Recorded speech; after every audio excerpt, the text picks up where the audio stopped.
अस्सलाम वालेकुम dear students, welcome है आप सभी का नर्सरी एकेडमी में। आज हम डिस्कस करेंगे क्रिटिकल कंडीशन जिसे हम क्रोनिक ऑब्स्ट्रक्टिव पल्मोनरी डिजीज़ या सीओपीडी कहते हैं। Focusing on how it develops particularly through the lens of emphysema. हम इसको स्टेप बाय स्टेप समझेंगे ताकि इस कॉम्प्लेक्स पैथोफिजियोलॉजी का हर एस्पेक्ट आपको समझ आ जाए, ठीक है, क्रिस्टल क्लियर हो जाए।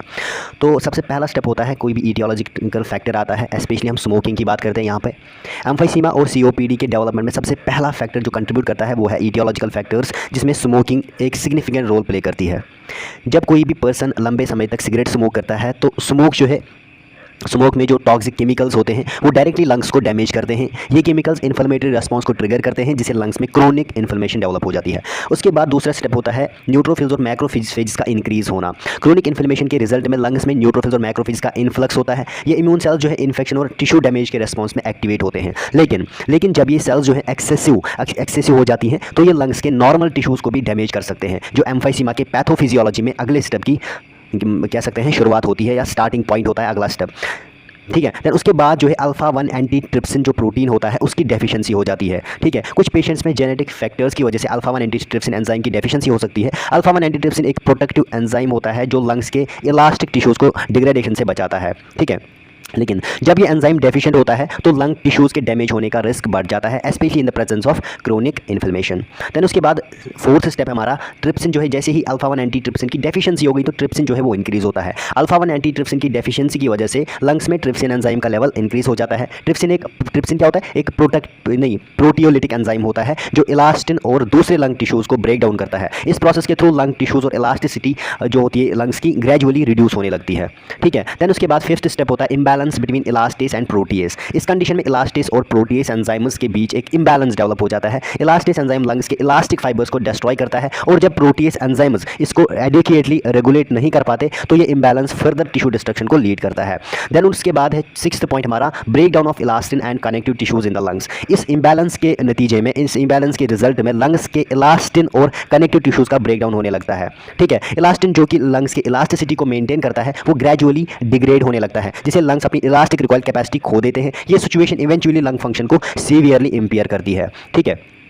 देन उसके बाद है सेवंथ पॉइंट, उसके बाद सेवंथ स्टेप क्या होता है पैथोफिजियोलॉजी ऑफ सीओपीडी में, destruction of the alveolar septa, pulmonary capillaries and loss of elastic recoil of the alveoli. इस ब्रेकडाउन के बाद एल्वियोलर सेप्टा और पल्मोनरी कैपिलरीज डिस्ट्रॉय होने लगते हैं और एल्वियोलाई अपनी इलास्टिक रिकॉइल को खो देते हैं। एल्वियोलाई के कोलैप्स होने के बाद लंग्स प्रॉपर्ली एक्सपैंड और कंट्रैक्ट नहीं कर पाते जो कि नॉर्मल ब्रीदिंग के लिए ज़रूरी होता है। देन एट्थ स्टेप आता है हमारा collapse of the alveoli and septa. Lung tissue damage के इस स्टेज पर एल्वियोलाई और सेप्टा जो है कोलैप्स होने लगते हैं। इस कोलैप्स की वजह से लंग टिश्यूज़ को इम्पेरेबल डैमेज होता है बहुत बड़ा डैमेज होता है जो ईयर ट्रैपिंग और जो इनएफिशिएंट गैस एक्सचेंज को और भी वर्सन करता है। देन उसके बाद जो है नाइन्थ स्टेप होता है इसमें फॉर्मेशन ऑफ बुले year pockets between the alveolar spaces and with in the parenchyma of the lungs. जब एल्वियोलाई और सेप्टा कोलैप्स हो जाते हैं तो उनके बीच में बुले या ईयर पॉकेट्स फॉर्म हो जाती हैं। ये बुले एल्वियोलर स्पेसेस और लंग पैरेन्काइमा के बीच में डेवलप होती हैं। ये पॉकेट्स जो है लंग्स के इफेक्टिव सरफेस एरिया को ड्रामेटिकली रिड्यूस करते हैं, ठीक है, जो रेस्पिरेटरी एफिशिएंसी को इंपेयर कर देते हैं। 10th स्टेप है हमारा पैथोफिजियोलॉजी का एयरवे ऑब्स्ट्रक्शन एंड डिस्निया या फिर डिस्पीनिया। इस स्टेज पर लंग टिश्यूज़ के डैमेज और बुले फॉर्मेशन के कारण एयरवे ऑब्स्ट्रक्शन होने लगती है। पेशेंट्स को सीवियर डिस्निया या ब्रेथलेसनेस महसूस होने लगती है जो सीओपीडी के हॉलमार्क सिम्टम्स में मतलब कि हॉलमार्क सिम्टम्स में से एक होती है, ठीक है। देन उसके बाद 11th स्टेप होता है इम्पेयर्ड गैस एक्सचेंज, ठीक है। गैस एक्सचेंज जो है वो इम्पेयर हो जाता है। एयरवे ऑब्स्ट्रक्शन और लंग डैमेज की वजह से गैसेस एक्सचेंज सीवियरली इम्पेयर हो जाता है। इसका मतलब है कि ऑक्सीजन और कार्बन डाइऑक्साइड के एक्सचेंज में रुकावट आने लगती है जो सिस्टमिक हाइपोक्सिया का रिस्क बढ़ा देती है। देन उसके बाद 12th पॉइंट होता है एम्फाइसीमा। इससे क्या होता है एम्फाइसीमा। ये सब पैथोलॉजिकल चेंजेस इवेंचुअली एम्फाइसीमा में कल्मिनेट करते हैं, मतलब एम्फाइसीमा रिजल्ट, इनका रिजल्ट होता है एम्फाइसीमा जो एक क्रोनिक कंडीशन होती है। एम्फाइसीमा में एल्वियोलर वॉल्स डिस्ट्रॉय हो जाती हैं और लंग टिश्यूज़ अपनी इलास्टिसिटी खो देते हैं जिससे लंग्स में एयर ट्रैप हो जाता है और गैस एक्सचेंज की एफिशिएंसी ड्रास्टिकली रिड्यूस हो जाती है। देन 13th पॉइंट है हमारा एम्फाइसीमा और उसके साथ chronic bronchitis following the pathophysiology of chronic bronchitis. यहाँ से क्या चलेगा, यहाँ से अब क्रोनिक ब्रोंकाइटिस की जो है पैथोफिजियोलॉजी यहाँ से चलेगी एम्फाइसीमा के बाद, ठीक है। एम्फाइसीमा जो है इसके साथ अगर क्रोनिक ब्रोंकाइटिस भी प्रेजेंट हो तो कंडीशन और भी कॉम्प्लेक्स हो जाती है। पहले एम्फाइसीमा था, अब क्रोनिक ब्रोंकाइटिस भी अगर इसके साथ होगा तो ये कंडीशन सीवियर हो जाती है। क्रोनिक ब्रोंकाइटिस में एयरवे जो है, एयरवेज में क्रोनिक इन्फ्लेमेशन और म्यूकस प्रोडक्शन बढ़ जाता है जो एयरवेज ऑब्स्ट्रक्शन और लंग डैमेज को और भी एग्रीवेट करता है, मतलब और भी बढ़ाता है।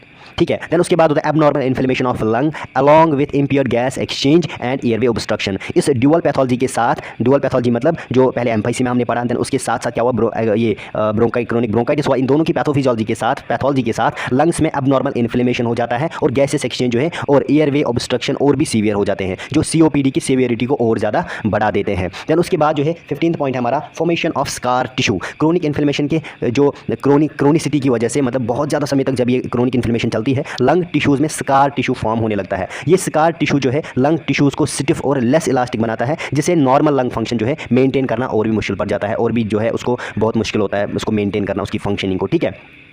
देन उसके बाद क्या होता है, जो ल्यूमिन होता है, ठीक है, ब्रोंकाई का जो ल्यूमिन होता है वो नैरो होने लगता है, ठीक है, narrowing of the lumen. Scar tissue formation का एक और कॉन्सिक्वेंस एयरवे ल्यूमिन का नैरोइंग होता है। एयरवे ल्यूमिन नैरो होने के कारण, एयरवे ल्यूमिन नैरो होने की वजह से एयर फ्लो रेस्ट्रिक्ट हो जाता है, जैसे हमने एस्थमा में देखा था, जिससे पेशेंट को सांस लेने में और भी ज़्यादा दिक्कत होती है, और भी ज़्यादा प्रॉब्लम होती है। देन उसके बाद जो है सीओपीडी हो जाता है। इन दोनों कंडीशन की वजह से रिजल्ट क्या होता है, सीओपीडी। ये सब पैथोलॉजिकल प्रोसेसेस इवेंचुअली जो है क्रोनिक ऑब्स्ट्रक्टिव पल्मोनरी डिजीज़ में कल्मिनेट करते हैं, ठीक है।